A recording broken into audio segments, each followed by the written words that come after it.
Idinao sa Isabela State University, Kawayan Campus ang 2-day seminar workshop for early childhood educators, ika-5 ng Mayo. Sa naging panayam ng IFM News Team kay Rick Mar Aquino, Commission on Higher Education Commissioner, sinabi nitong malaking bagay ang naturang programa para sa mga child educators upang malinang ang kanilang pamamaraan sa pagtuturo lalo na sa mga may murang edad.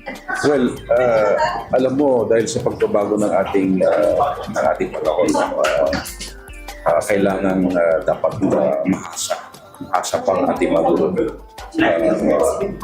sa kanilang mga pamamaraan ng kanilang pagtuturo.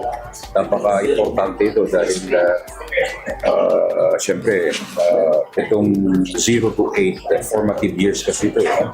So kung mahina o hindi maganda ang epektibo ang pagtuturo ng ating mga guro, apektado yung learnings ng ating mga pupils.